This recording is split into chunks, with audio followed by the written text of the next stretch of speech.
Como viver no Kali Yuga é o tema de hoje, e foi uma sugestão de um telespectador que deixou nos comentários da minha palestra A Matéria e o Mal, segundo a Teosofia, e ficou assim impressionado com o problema do mal e com um trecho da obra da Blavatsky que eu vou citar novamente hoje, e sugeriu então que eu fizesse uma palestra sobre como sobreviver no Kali Yuga, porque a gente sabe que a situação está difícil e a gente vai sobrevivendo mesmo, né?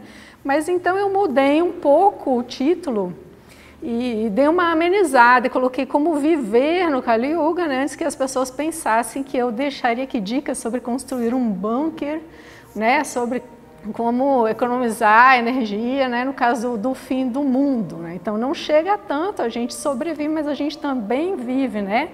E não por ser Kali Yuga que a gente tem menos trabalho e menos coisa a fazer aqui nesse mundo, muito pelo contrário, a gente tem mais trabalho, né? Inclusive, na última palestra, que não é exatamente a última, mas a palestra que inspirou essa, eu me inspirei em Hércules, né? Lutando contra os leões. Então, no Kali Yuga, a gente tem muito o que fazer, né? Não é simplesmente sobreviver. Então eu não vou falar hoje sobre o que é o Kali Yuga, o que são os yugas, porque isso já é um tema em si. Geralmente as pessoas já sabem que o calendário antigo hindu, ele não é um calendário linear como nós temos no Ocidente, antes de Cristo, depois de Cristo, numa linha reta, é um calendário cíclico, né, de um retorno de tempos. Então nós temos nesse ciclo total, de um grande ciclo, são ciclos dentro de ciclos, e dentro de um grande ciclo, aqui segundo a cronologia teosófica, um grande yuga, uma grande era, nós temos 4.320.000 anos. E esse grande ciclo, o grande yuga, Mahayuga, se divide então em 4 yugas.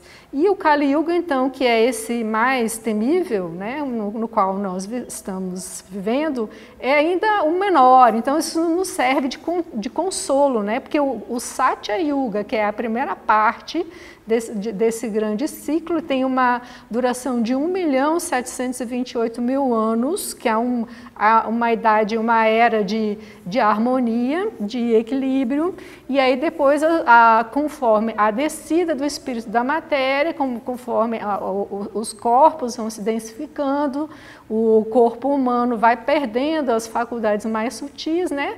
Ele então vai passando por os ciclos menos iluminados, e o segundo, então, é o Treta Yuga, com 1.296.000 anos, o terceiro, Dvapara Yuga, 864.000 anos, e o quarto, então, o Kali Yuga. Kali, aqui nesse sentido, ele é a discórdia e o vício, não a deusa Kali. Nós estamos, então, na era da discórdia, na era do vício. E ele tem, então, a duração de 432.000 anos, apenas em comparação com o resto.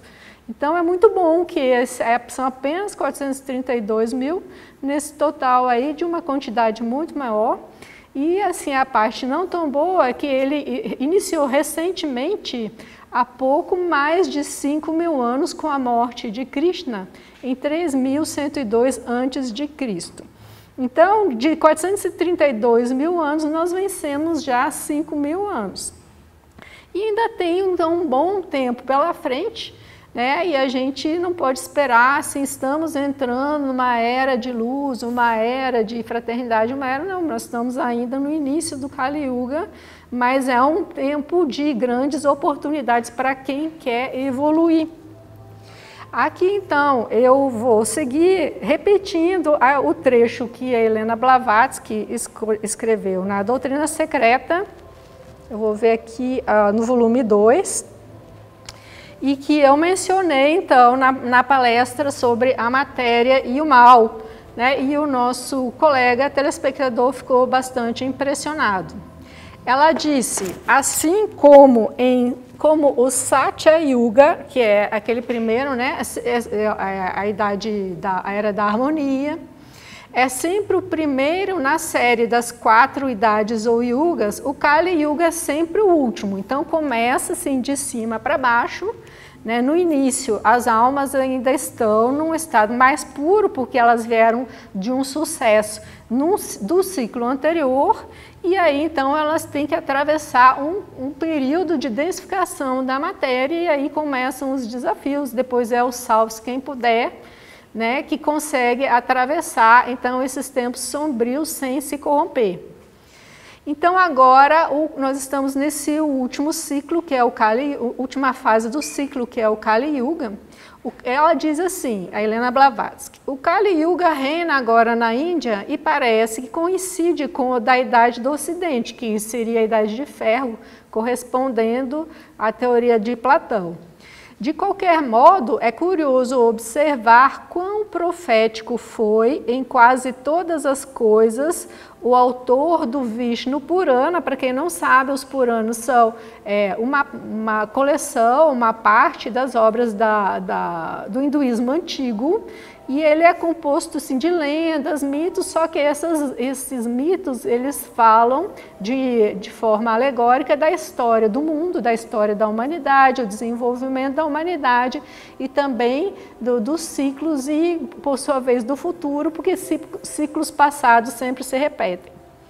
Então, quando o autor do Vishnu Purana, quando predisse a Maitreya, que é um dos personagens, né, que existe um diálogo entre o mestre e Maitreya, alguns dos pecados e influências sombrias deste Kali Yuga. Depois de dizer que os bárbaros seriam senhores das margens dos Indus, de Chandrabhaga e de Kashmir, acrescentou ele. Agora ela está citando, então, o autor do Vishnu Purana. Haverá monarcas contemporâneos reinando sobre a terra, reis de espírito mau e caráter violento, voltados à mentira e à perversidade. Farão matar mulheres, crianças e vacas, apoderar-se-ão dos bens de seus súditos, ou, segundo outra tradução, cobiçarão, outra tradução da frase, né, que estaria na linguagem original, cobiçarão as mulheres dos outros, mas a gente pode contar as duas frases, né? Terão um poder limitado. Gentes de vários países, unindo-se a eles, seguirão o seu exemplo, e sendo poderosos os bárbaros na Índia, sob a proteção dos príncipes e afastadas as tribos puras, perecerá o povo, ou, como diz o comentador, os mlechas estarão no centro e os ários na ponta. A riqueza e a piedade diminuirão dia a dia até que o mundo se depravará por completo. A classe será conferida unicamente pelos haveres, a riqueza será a única fonte de devoção, a paixão o único laço de união entre os sexos, a falsidade o único fator de êxito nos litígios, e as mulheres serão usadas como objeto de satisfação puramente sensual. Então, tirando o único de cada frase, a gente vê que existe isso muito, né? Em grande parte. A aparência externa será o único distintivo das diversas ordens de vida, a falta de honestidade, o meio universal de subsistência, a fraqueza a causa da dependência, a liberalidade valerá como devoção. O homem que for rico será reputado puro. O consentimento mútuo substituirá o casamento. Os ricos trajes constituirão a dignidade. Reinará o que for mais forte. O povo, não podendo suportar os pesados ônus, carabara, peso dos impostos, buscará refúgio nos vales. Assim, na idade Kali, a decadência prosseguirá sem detença, até que a raça humana se aproxime do seu aniquilamento, pralaya. Vejam bem, isso dura até o pralaya. Quando o fim da idade Kali estiver perto, descerá sobre a terra uma parte daquele ser divino que existe por sua própria natureza espiritual, Kalki Avatar. Vocês veem que várias religiões falam, né, da vinda de um Messias, mas ela diz que ainda quando chegar mais no final do Kali Yuga, dotado das 8 faculdades sobre-humanas. Ele restabelecerá a justiça sobre a terra e as mentes dos que viverem até o fim do Kali Yuga serão despertados. Olha só, então quem conseguir ficar firme até o fim será desperto. Então não é simplesmente, como eu falei, sobreviver, existe um processo, né, a ser feito durante esse tempo. Ele, o Avatar, restabelecerá a justiça sobre a terra e as mentes, repetindo, e as mentes dos que viverem até o fim do Kali Yuga serão despertadas e serão tão diáfanas como o cristal. Os homens assim transformados serão como as sementes de seres humanos, as sementes dos seres humanos do próximo ciclo de Yuga, da próxima Satya Yuga. E darão nascimento a uma raça que seguirá as leis da idade Krita, ou que é a idade Satya, ou idade da pureza. Como está dito, quando o Sol e a Lua e o asterismo lunar, Tisha, não sei o que é asterismo lunar, e o planeta Júpiter estiverem na mesma casa, a idade Krita Satya reaparecerá. Mas a gente não creio que seja muito significativo astrologicamente, mas dá para saber que é um período astrologicamente calculável, né? Quando chegará essa conjunção, essa configuração astrológica, então a idade Satya, que é a nova idade de pureza, reaparecerá, e então aqueles que conseguirem chegar até o fim, não aqueles que não morrerem fisicamente, naturalmente, né? Porque os nossos corpos duram tempo, mas aquelas almas que conseguirem atravessar essa jornada do Kali Yuga, né, e conseguirem se purificar, como ele diz aqui, terem as suas mentes despertas e diáfanas como o cristal, serão então a semente do próximo ciclo de yugas, que é a nova Satya Yuga, nova idade de pureza e de harmonia, né? Então, assim, existe a ideia de como sobreviver.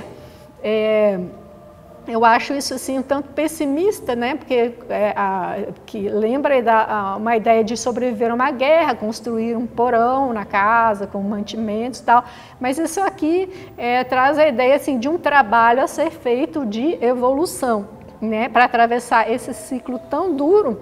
Lembrando trazendo como uma alegoria a pressão que o carbono sofre para se transformar em diamante, que é uma pressão muito maior do que para transformar carbono em grafite, né? Então, aqueles que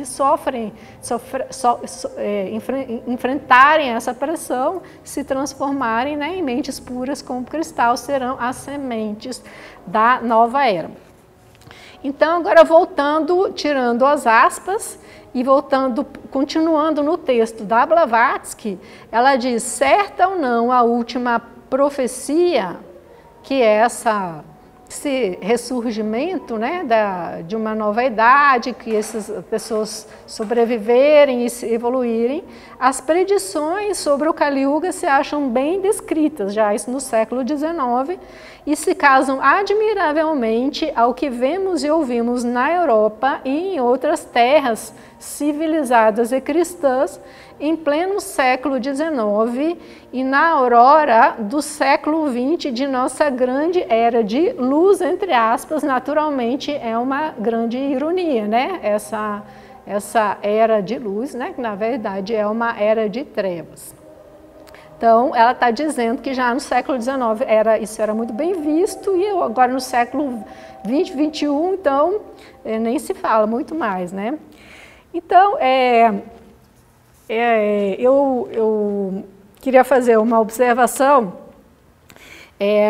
porque a palestra é sobre como viver no Kali Yuga, né? Nós vamos falar sobre o que é o Kali Yuga, o que vai acontecer, o que diz a doutrina secreta, mas como viver.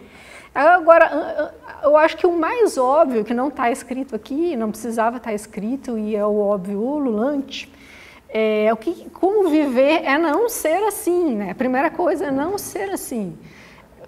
É claro que as pessoas mais sensíveis, né, acredito que vocês aqui, naturalmente pensam que não se deve ser assim, não querem ser assim, não serão assim, né, como esses reis, como esses exemplos negativos. E não é necessário dar muitos argumentos sobre por que não ser assim, porque quem tem uma noção mínima, um senso mínimo de unidade, sabe que uma gota no oceano, a qualidade da gota faz uma diferença no oceano. Então já é suficiente eu não querer ser assim, trabalhar para não ser assim, para contribuir então para a harmonia do todo. Mas, infelizmente, não são todas as pessoas que têm essa noção, essa sensibilidade e que ainda funcionam na lógica do castigo e da recompensa. Ah, mas para que eu vou me esforçar? Então, para evoluir, se o negócio está descambando e está piorando e os reis estão funcionando desse jeito e a maioria está funcionando desse jeito. Um dia eu já ouvi, numa delegacia de polícia, a pessoa falando assim, eu perguntei, mas por que você furta ou furtou? Ué, mas todo mundo rouba, então eu roubo, né? Então a lógica é assim, não, está todo mundo no caliuga afundando, vamos chutar o pau da barraca, soltar a franga e fazer o que a gente quer, afundar, né? Então, essas pessoas normalmente pensam assim, não, eu não vou ter nenhum castigo, vai acabar mesmo, assim, não perco, não ganho nada. Mas então qual é a lógica para quem pensa assim? É isso que ele deixou claro, as mentes que atravessam o ciclo servirão como sementes para o próximo ciclo, para o próximo Satya Yuga. E as outras? Então, quem não atravessa o ciclo, quem ficar para trás, não está escrito nesse trecho aqui, mas as pessoas podem estudar nas lives durante a semana, né? Tem live toda semana aqui com os conhecimentos teosóficos, doutrina secreta, cartas dos Mahatmas, Ledbiter, Yoga, falando que os retardatários eles vão ser reprovados, né? E qual é o castigo, então? Do aluno que é reprovado, ele fica no próximo ano junto com aqueles que não passaram, ou seja, que estão naquele mesmo nível dele.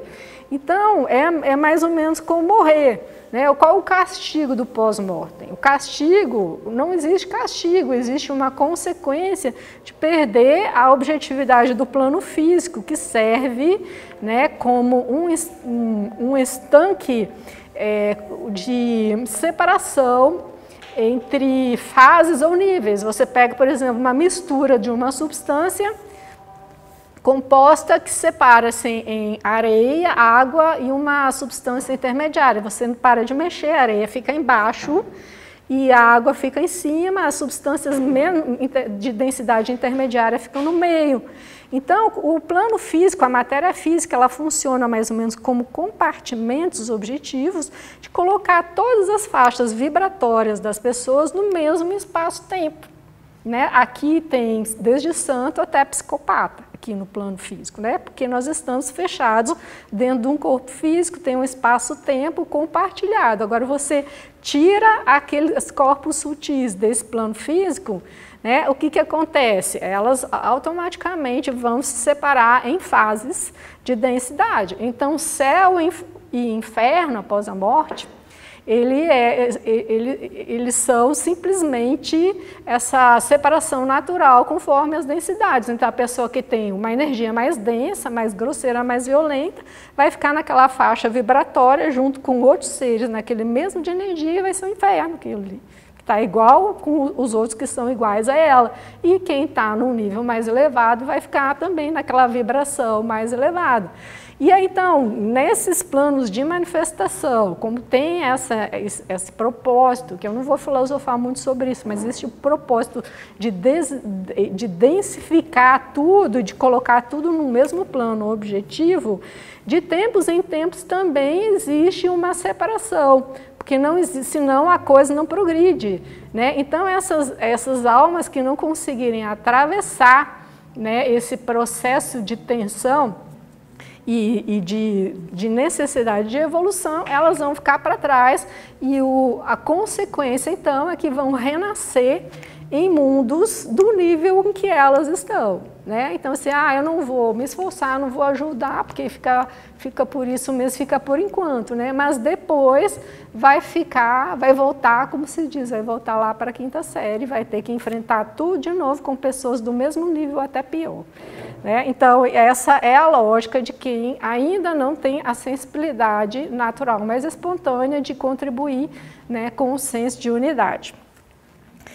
E então, como eu costumo falar, eu sempre prometo que eu não vou mais trazer essas figuras do centauro, porque eu sempre trago isso, eu acho cansativo, mas ela é extremamente didática, porque se você pensar assim, encarna esse tanto de alma no corpo físico, né, para desenvolver os 7 princípios de baixo para cima, como eu já cansei de explicar aqui, o reino animal está desenvolvendo o 4º princípio, chegamos no reino humano com o 4º princípio desenvolvido, representado por esse quadrúpede aqui do centauro, são as 4 patas, as paixões, e aí então nós temos uma fase aqui encarnados, materializados, para desenvolver o 5º princípio, que é essa parte humana, que racional, que tem uma direção, que é apontar a seta para o alto, né?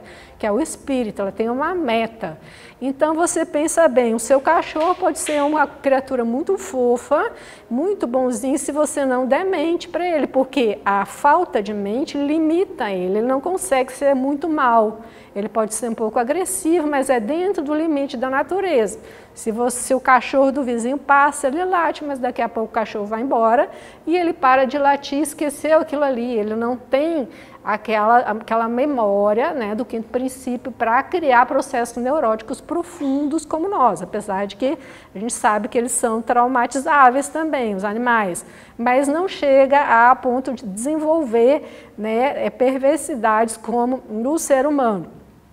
Então, nós temos aqui encarnados com essa missão de desenvolver essa parte superior humana, que tem uma meta para o alto, e muitos, então, não conseguem, né? Tanto que um psicopata é visto teosoficamente, assim, de um modo bem filosófico, como um fracasso da própria natureza. Né? Essas pessoas que são fracassos, elas são fracassos do plano evolutivo. Por quê? Porque não funcionou aquele processo de evolução. Então, esse quadrúpede, né, essa parte inferior até o Kama Manas, né, o Manas ainda rudimentar, ele tem que aprender, ser treinado a obedecer essa parte superior que ainda está em desenvolvimento no reino humano. 5º princípio está se desenvolvendo e aí aponta para o alto, para o 6º e para o 7º princípios. Então, assim, toda essa pressão, né, dessa travessia nessa parte densa do ciclo evolutivo, que é o Kali Yuga, que gera essa dificuldade. Então, como viver, né, nesse período, porque muitas pessoas já estão um pouco mais na frente e outras estão atrás. E eu lembro muito bem de ter visto um budista falando, um budista que estava lá no Tibete, né, no seu trabalho esse trabalho espiritual, era um praticante, eu vi na televisão, um praticante dedicado, falou assim, a parte mais difícil do caminho espiritual é desenvolver a tolerância, a virtude mais difícil. Por quê? Porque você não ser mal é relativamente fácil, né? Você tem um esforço de contenção, né, você mais ou menos controla, assim, está numa fase evolutiva já razoável, você segura o seu cavalo. Né? Isso é relativamente fácil, mas é muito difícil aguentar as patadas dos outros cavalos. Então, essa é a parte mais difícil. E aí entra também a dificuldade de lidar e demanda também muito o discernimento. Por isso que essa palestra de hoje, ela é complementar, está correlacionada com a última palestra que eu dei sobre a felicidade na filosofia de Aristóteles. E a palestra se chama Como Ser Feliz Neste Mundo. Então, Aristóteles já sabe que esse mundo aí é um mundo que não vai se ter uma felicidade exultante, tanto que o próprio conceito, como eu expliquei melhor lá, de felicidade, a eudaimonia, é estar bem de espírito. Né? E aí, para se conseguir isso, desenvolver as virtudes. Por quê? Porque as vicissitudes da vida são variadas e nem sempre as coisas estão bem, né? Então, nesse sentido, a ideia de felicidade e de como enfrentar o Kali Yuga de Aristóteles é complementar essa ideia que eu vou trazer agora, então, dos Yoga Sutras de Patanjali. Então, já passamos pela ideia de como não ser assim, né? E ainda temos que suportar os outros que não estão se importando, né, com o trabalho de não ser assim. E aqui então eu trouxe a ideia dos kleshas, a filosofia dos kleshas, sobre como enfrentar o Kali Yuga. Isso tem totalmente a ver com a filosofia dos kleshas, que os kleshas são as aflições. Então, já os Yoga Sutras de Patanjali, que já são uma compilação do yoga bem mais antigo, né, já tinha essa ideia da dificuldade do samsara, que o samsara é uma roda de provações e de desenvolvimento. Então, não é fácil viver no samsara, né, e estar aqui cria aflições. Nós temos aflições por estar aqui e essas aflições vêm, então, pelo nosso desenvolvimento incompleto, que é exatamente a ideia central, né, do que ele coloca ali como quais são os kleshas. Então, começando aqui com a disciplina de como lidar com as aflições. Já vou chegar nas aflições nos kleshas. Então, Patanjali fala no Sutra 1 da seção 2, que a disciplina preliminar do yoga, que em sânscrito é Kriya Yoga, se divide basicamente em três tipos, que são a austeridade, tapas, ou também que são as disciplinas, ou esforço de vontade, o autoestudo, o autoconhecimento e a aspiração, ou entrega a Ishvara. Eu trouxe aqui, em primeiro lugar, a tradução e um comentário do comentador Ruit Mehta, mas depois eu vou seguir com a tradução e o comentário do Taimni. Mas eu trouxe primeiro um comentário do Ruit Mehta porque eu acho muito contemporânea a análise dele, principalmente na ideia de austeridade. Se aplica muito à vida de hoje, porque não adianta a gente querer ter uma vida de muita disciplina, né, sem ter aquela pureza básica no dia a dia, que eu digo pureza de entulho. E ele fala então de austeridade como uma vida de simplicidade. Eu vou pular para frente com uma figura e depois eu volto. Olha aqui, essa coleção de sapatos. Eu gosto de usar essa foto para falar de simplicidade. Então, a gente precisa de calçados para não ferir os pés, mas quantos sapatos nós precisamos? Né? Precisamos de todos esses sapatos? Não, né? E aí a pessoa fica em função dos sapatos, que saiu uma nova coleção, aí a pessoa sai correndo, né, no shopping, na loja, que é um novo sapato, e ela precisa muito, desesperadamente, comprar aqueles sapatos, né? E tem pessoas assim, fica enlouquecida com... As pessoas ficam, né, vibrando com os sapatos. Mas isso é só um exemplo, mas a nossa vida inteira pode ser assim, né? Quantos aparelhos de celular, quantas redes sociais, aplicativos e toda essa entulho. Então, tapas, em primeiro lugar, antes de ser um yogi, significa simplificar a vida e tirar todo esse entulho que nos impede de ter uma disciplina e até um interesse, uma dedicação ao yoga. Então, o Ruit Mehta fala assim, Patanjali coloca em primeiro lugar tapas, que pode ser traduzido como austeridade, mas que denota de fato uma vida de simplicidade. A austeridade exige que deixemos de lado todas as coisas não essenciais. Há uma dignidade no viver simples que não podemos nunca encontrar na ostentação. Ser simples não é ser descuidado ou destituído de posses. Uma vida de simplicidade é destituída de todos os empecilhos. É uma vida em que necessidades e desejos estão separados. Uma vida de ostentação é baseada na realização de desejos, mas uma vida simples se preocupa com a satisfação de necessidades. Patanjali aponta que aquele que deseja trilhar a senda do yoga deve voltar-se para as coisas simples da vida. Apenas o homem de vida simples é capaz de suportar as pressões da verdadeira vida espiritual. Por quê? Porque senão a pessoa não tem tempo. Hoje em dia a gente não tem tempo. Então, se não eliminar o supérfluo e ficar só com aquilo que é necessário mesmo, não tem tempo nem para ler Yoga Sutras de Patanjali, não tem tempo para fazer meditação, não tem tempo. Então, essa interpretação de tapas é aquele do jardim da infância, para nós, né? Que é o que o Reito Metta traz. Então, vamos passar agora para a leitura da ciência do yoga de Taimni e entrar mais, então, na disciplina e na filosofia dos kleshas.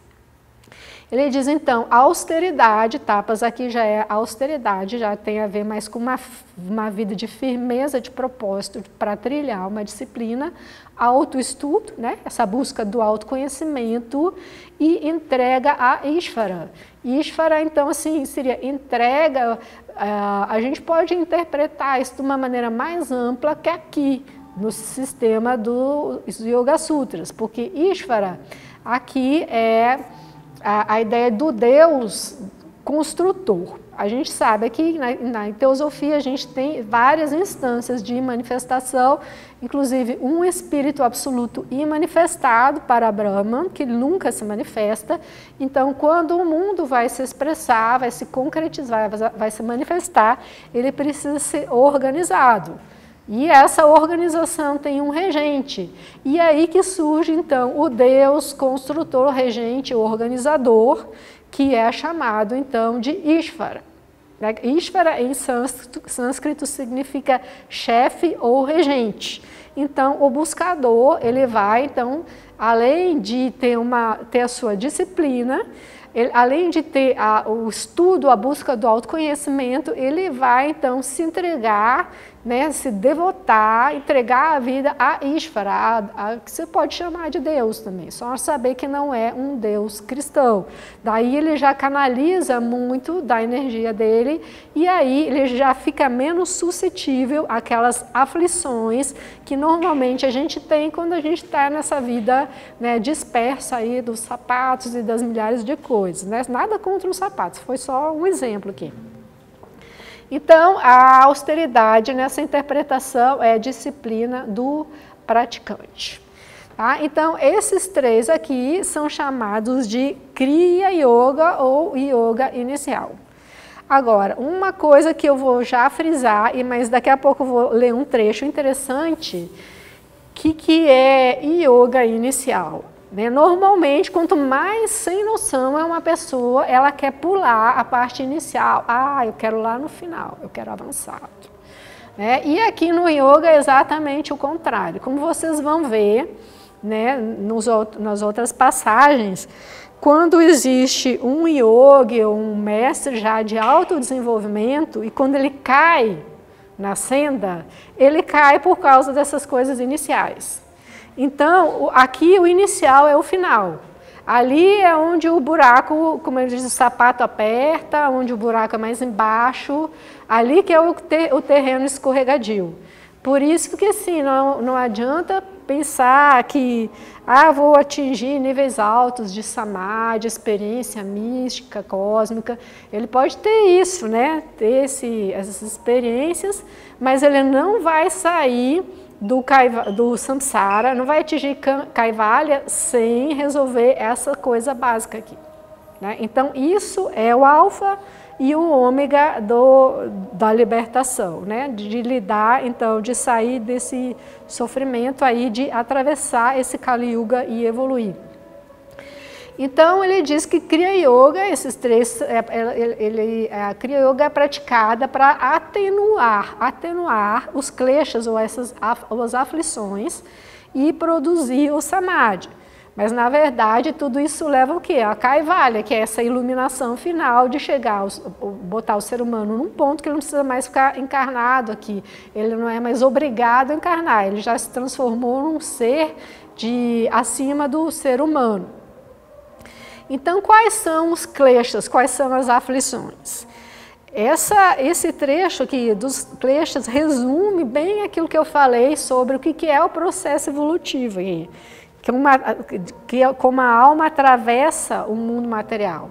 Então, as 4 aflições, os 4 kleshas são: o primeiro, a avidya, que é a falta de percebimento da realidade. Qual realidade? A realidade espiritual. Então, a alma, que na verdade é uma centelha desse logos, que também tem o seu fundamento em Parabrahman, ela é inconsciente, ela é uma centelha desse Deus, mas ela não sabe isso. Ela está dormindo. Então ela começa, mas isso é natural. O homem não é culpado por ser filho da inconsciência. Ele nasce da inconsciência e ele atravessa toda essa jornada em rumo à consciência. Então essa falta de percebimento dessa natureza divina, que é a avidya. E ele está aqui justamente porque ele não tem, ele tá aqui para ter essa consciência, mas isso é a causa do sofrimento. O segundo é asmita, o senso do egoísmo ou egoidade. Então aqui eu coloquei entre parênteses uns termos do comentário do autor, identificação da consciência com o veículo, porque como ele é inconsciente de si, da sua essência, da sua natureza, ele começa a acordar o contato dele com o mundo diferenciado por meio do veículo, né? Então, o primeiro veículo é Budi, que nós ainda não temos desperto, nós temos uma atuação dele, mas ainda não acordou. E nós temos então a mente. Nós temos a mente já em desenvolvimento, então nós achamos que nós somos o quê? A nossa mente, o que nós pensamos. Então eu sou o que eu penso, eu sou esse conjunto de pensamentos, de memória dentro desse corpo, então eu sou isso. Então essa é a segunda causa das aflições. A terceira causa das aflições, e esse é o foco dessa palestra, é Raga e Dvesha, que é atração e repulsão aos objetos. Tá? Em outras palavras, é o princípio da busca do prazer e da fuga da dor. Né? É isso que nos faz mover e nos faz sofrer. E a quarta é o forte desejo de viver, a Binivesha, que é assim o desejo de ter, a sede de ter experiência, que também é um desejo natural, porque nós somos inconscientes, né? E nós adquirimos consciência por meio das experiências. Então a alma tem sede de ter experiências, né? Portanto, de viver. Dentro desse mecanismo ela se identifica com o conjunto de veículos e ela busca o prazer e foge da dor. Então esse é o resumo da nossa condição e do nosso sofrimento, né? São os 4 kleshas ou causas de aflição.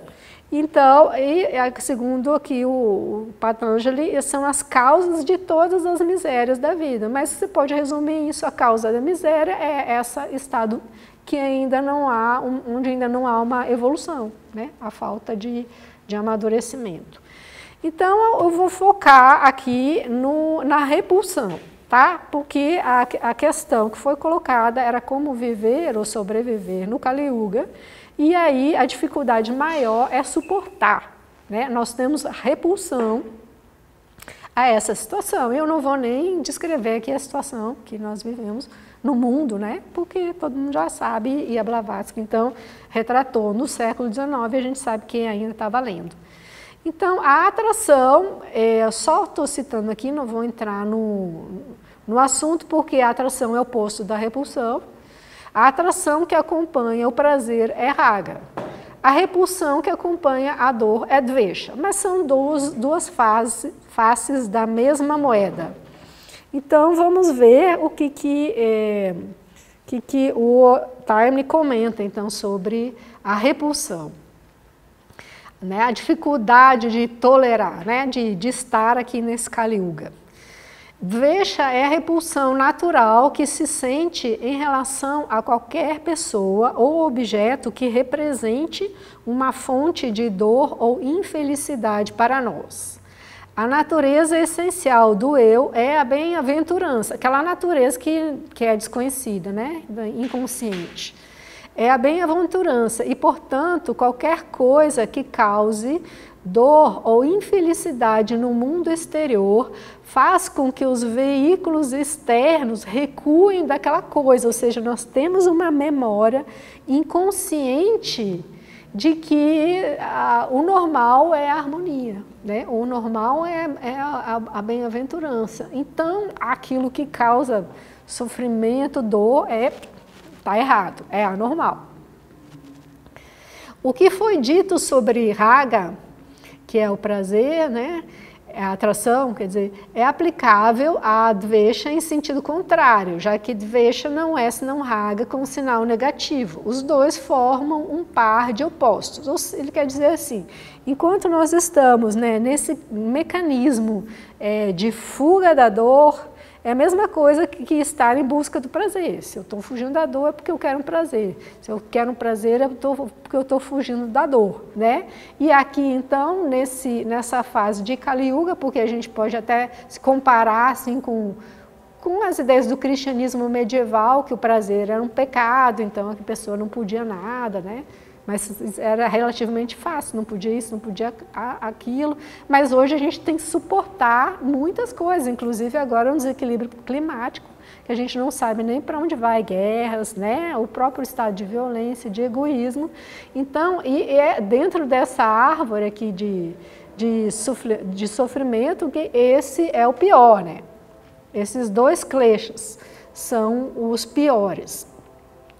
Então, vale a pena, como é muito importante, né, essa parte, vale a pena anotarem-se alguns fatos que eles dizem respeito. Agora, continuando o comentário do Taimni.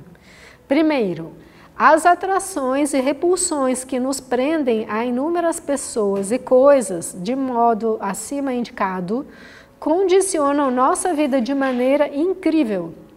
Consciente ou inconscientemente, e aqui eu destaco inconscientemente, porque assim, é mais fácil lidar com as atrações e repulsões sobre as quais nós temos consciência, né? Ah, eu adoro isso aqui, né? Ah, eu não posso comer mais disso porque já estou acima do peso. Ah, então pronto.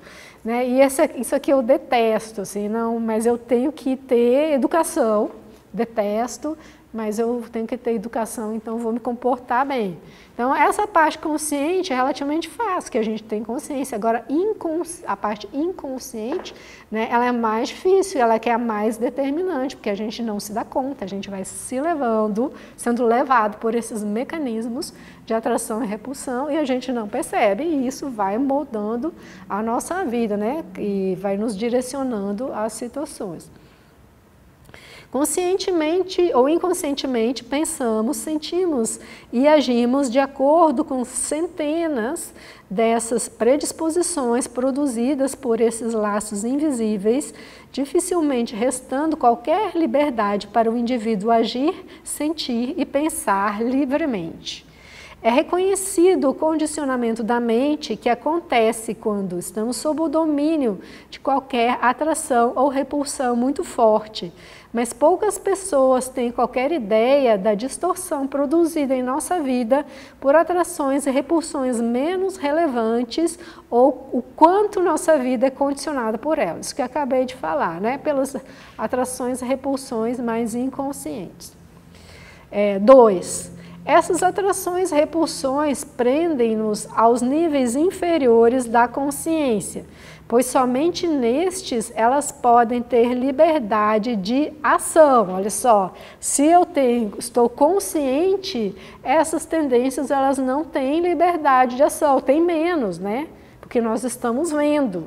Mas assim, elas não querem, né, falando de uma forma alegórica, serem vistas, serem reconhecidas, porque elas querem fluir, existe um princípio, né, do condicionamento automático que é fluir, né, e se você bota a luz em cima da consciência, atrapalha aquele funcionamento, né. É uma lei fundamental da vida o fato de, cedo ou tarde, nos encontrarmos onde os nossos desejos pertencentes à vida inferior, eles naturalmente nos mantêm presos aos mundos inferiores, onde a consciência está sujeita às maiores limitações. Aqui, mundos inferiores não quer dizer necessariamente do mundo fora do corpo, né? A gente sabe que tem essas faixas vibratórias, mas estados inferiores, mundos inferiores, situações inferiores dentro da própria vida de encarnação. Né? Você vê, por exemplo, relacionamentos, né? Um exemplo fácil. A pessoa tem um relacionamento patológico, né, com um agressor, uma pessoa agressora, e ela não consegue sair daquilo ali. Né? E ela fica presa àquilo ali, por quê? Porque tem forças de atração e de repulsão inconscientes movendo ela naquela direção, né? E então ela fica ali e isso prende ela naquela situação inferior, que é estado assim de situações familiares, relacionamentos neuróticos, violentos, né? Número 3, as repulsões nos aprisionam tanto quanto as atrações. Muitas pessoas têm uma vaga consciência da natureza aprisionante das atrações, mas poucas estão em condições de compreender por que as repulsões prendem um indivíduo. Mas as repulsões o fazem tanto quanto as atrações, por constituírem também a expressão de uma força que liga os dois componentes que se repelem mutuamente. Estamos ligados à pessoa a quem odiamos, talvez de maneira mais firme do que aquelas a quem amamos. Aí está a importância do perdão. O perdão aqui na teosofia não significa que o agressor não vai ter o seu karma pela agressão, ele vai ter o seu karma, vai ter as suas consequências.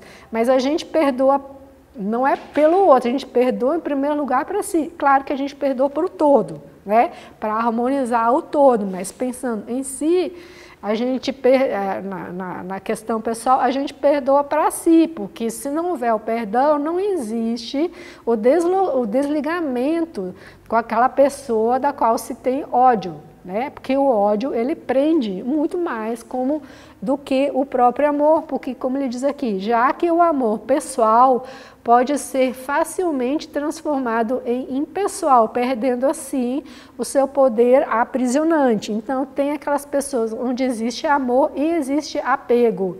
Mas lá pelas tantas, o amor, por ser amor, ele supera o próprio apego. Então, se diz assim, vá para o seu bem, né? A mãe não quer prender o filho, vá para o bem do filho, ele partir. Né? Então existe, né, essa natureza do amor, dessa abertura de ceder, de compreender o outro, de querer o bem, né, que ele pode se tornar com facilidade impessoal também. Né? Mas o ódio não tem isso. Por isso que o ódio ele é muito mais difícil de desatar, daí essa importância do perdão.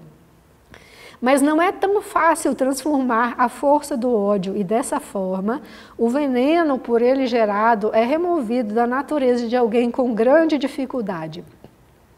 Como Raga e Dvesha formam um par de opostos, não podemos transcender um sem transcender o outro. São como as duas faces de uma mesma moeda. Não estou falando de amor e ódio, que é atração e repulsão, tá? Raga e Dvesha. À luz do que foi dito acima, pode-se constatar que Vairagya, desapego, aí está um conceito X lá, tipo uma chave de saída, o desapego, não é somente a liberação de Raga, mas também de Dvesha, não só da atração, mas também da repulsão. Uma mente livre e não condicionada não oscila de um lado para o outro, mas mantém-se estável no centro. Aí está a explicação daquelas práticas de meditação, principalmente no budismo, de manter a equanimidade.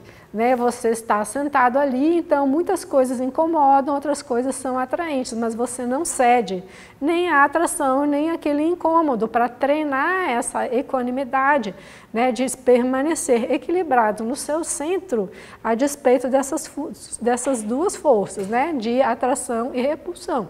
Né? Isso é um treinamento de desapego. Né? E isso também tem a ver, como eu falei com a palestra sobre a felicidade em Aristóteles, em que eu falei muita ideia de Aristóteles sobre a virtude estar relacionada a um meio termo.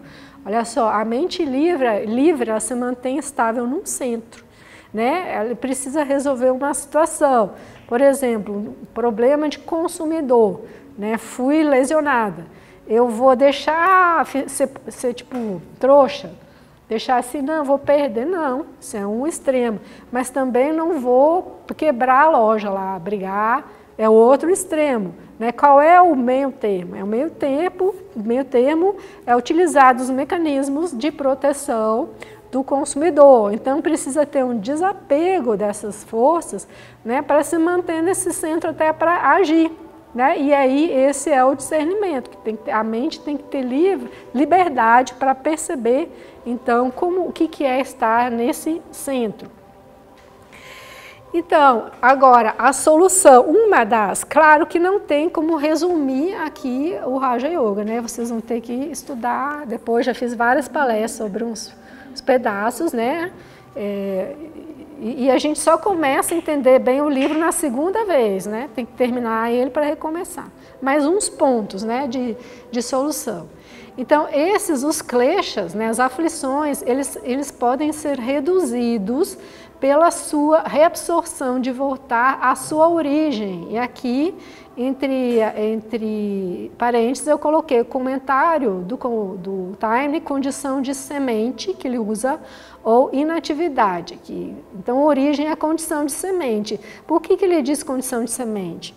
Porque você é uma reabsorção e deixa ele dormente ali. Aquelas tendências de atração e repulsão, elas ficam dormentes, mas elas não desaparecem até o Kaivalya. Aí eu vou falar disso daqui para frente, tá? Temos mais 10 minutos. Comentário do Taimni. Os kleshas, né, as aflições, podem existir em 2 estados, ativo e potencial. Em seu estado ativo, eles podem ser reconhecidos facilmente por suas expressões exteriores e pelo percebimento definido que produzem na mente do sadhaka, do praticante. Por exemplo, no caso de uma pessoa que tem um acesso de raiva, é fácil observar que dvesha, a repulsão, está em plena operação. A mesma pessoa, quando se submete a uma disciplina rígida, que aqui significa firme, adquire a capacidade de se conservar absolutamente calma, sem repelir qualquer coisa, reduzindo assim esse klesha a uma condição potencial de semente. Dvesha deixou de funcionar, mas seus germes ainda estão ali, e surgindo condições muito favoráveis poderão tornar-se ativos novamente. Seu poder tornou-se potencial, mas não completamente destruído. Passando alguns parágrafos à frente. O fato de as formas sutis dos kleshas permanecerem em sua forma de semente, mesmo depois de terem sido atenuadas até o limite extremos, ou seja, parece que a pessoa nem tem mais aquela tendência, né? É de grande importância. Significa que o sadhaka não estará livre de perigo até que tenha cruzado o limiar de Kaivalya e atingido a meta final. Ou seja, enquanto ele não chegar no último estado de iluminação e não tiver mais estabelecido nesse mundo aqui humano, como diz o primeiro sutra dos Yoga Sutras, Yoga de solução dos vritis, as perturbações da mente. E nesse estado de solução, o vidente, o ser humano, está estabelecido em sua natureza original. Então, o que é estabelecido? Estabelecido, ele é assim, vive naquele estado. Que nem domicílio e residência. A pessoa tem o domicílio, ela mora sempre ali, ela pode estar em outro lugar, mas o domicílio é ali. Então, em Kaivalya, a pessoa não tem mais o seu domicílio espiritual no reino humano, ela já faz parte de outro reino acima. Como dizia Jesus, o meu reino não é desse mundo. Por isso que ele não queria nada aqui, porque se ele tivesse alguma coisa aqui, ele já ia começar a criar coisas aqui e voltar para cá. Então, a pessoa já não é mais daqui, ela está estabelecida numa condição superior, aí não tem mais esse problema. né? Mas enquanto ela não estiver estabelecida, né, essas aflições, que na verdade são samskaras, que são tendências mentais, elas podem despertar, a sementinha pode nascer a qualquer momento e a pessoa cai do estado em que está. Então, não, como eu falei no início, não adianta experiências, tarará, né? Não adianta, que o problema está sempre aqui embaixo, o problema é sempre no básico. Na medida... então, o sadhaka não estará livre de perigo até que tenha cruzado o limiar de Kaivalya e atingido a meta final. Na medida em que essas sementes estiverem escondidas em seu interior, não há como saber quando ele poderá tornar-se vítima delas. São essas sementes latentes de kleshas as responsáveis pela súbita e inesperada queda dos yogis após eles terem chegado a grandes alturas de iluminação e poder. Isso mostra com a necessidade de se exercer ao máximo o discernimento até se chegar realmente ao fim da senda. Eu vou ler aqui um pedacinho do final aqui da parte sobre Kaivalya, dos Yoga Sutras, quando se fala aí depois que o yoga atingiu o estado de Dharma Mega Samadhi, é um estado mais alto, né, de atingir o Kaivalya realmente, né, a iluminação última, aí que ele se libera desses kleshas, ó. Então, é o Sutra 30 da seção 4. Então, segue-se a libertação de kleshas e karmas. Tem até o karma também, vai até lá. O primeiro resultado da conquista de Kaivalya é que o yogi não pode, daí em diante, estar preso a kleshas e karmas. A conquista de Kaivalya segue-se a destruição dos kleshas e karmas. Só ali as sementes morrem. Deste modo, este sutra significa que é destruído o próprio potencial de ressurgimento desses dois instrumentos de servidão, ou seja, as sementes de kleshas e karmas. O Jivan Mukta, ou seja, a alma liberta, depois de ter passado por Dharma Mega Samadhi e atingido o Kaivalya, não pode tornar a cair em avidya e começar a gerar karmas que aprisionam. Só para confirmar isso que eu falei, para mostrar que eu não estou inventando. Então, aqui a parte final aí da minha apresentação, tem mais dois, né? Resumindo aqui, então, as modificações ativas dos kleshas das aflições devem ser suprimidas pela meditação. Tá? E aí ele fala, então, existem vários tipos de meditação, e eu não vou falar sobre meditação hoje, né? Existem muitas palestras aí de várias pessoas sobre meditação, não temos tempo. Então, essas modificações ativas, essas aflições, essas oscilações, elas podem ser, né, suprimidas, a atividade, né? Não queima a semente, mas essa atividade, ela é suprimida pela meditação, que a meditação calma a mente. Né? E aí falando, então, só para frisar, uma meditação que eu considero especial, aqui que Patanjali fala sobre a repetição do mantra Om, porque ele diz que a repetição do mantra Om, ela facilita muito a voltar a consciência para o seu interior, né? E esse é o objetivo da meditação, trazer a mente para dentro. Então, lembrando que Ishvara, como eu falei, que é o Purusha particular, ou seja, um regente, um logos regente do sistema solar manifestado, que é incólume as aflições da vida, as ações e os resultados e impressões produzidos por essas ações. Ou seja, ele já está muito acima, né, dos kleshas e dos karmas, mas muito mais, né? Então, esse é Ishvara, o regente, né, o Deus, o chefe do mundo manifestado. E a designação de Deus, ou de Ishvara, é Om. Né? Então, daí, quando você recita Om, seja verbalmente ou mentalmente, você recita aquela vibração divina. Então, o Patanjali diz no Sutra 1.28, sua constante repetição e meditação sobre o significado, que a pessoa tem que saber o que está falando, não é falar Om como uma máquina. Ela tem que saber que ela está vibrando ali, recitando a vibração, o som divino, e com essa vibração externa ela vai se interiorizando até perceber essa vibração dentro dela, porque esse Deus está em todas as coisas, essa vibração está em todas as coisas, dentro de nós está Deus e está Om. Então é uma meditação que dessa meditação resulta o desaparecimento dos obstáculos e então promove a orientação da consciência para o interior. Então aqui para terminar, né, eu trouxe uns sutras assim que eu achei bom para fechar essa ideia, né, do que é o samsara e esse processo de atravessar o Kali Yuga.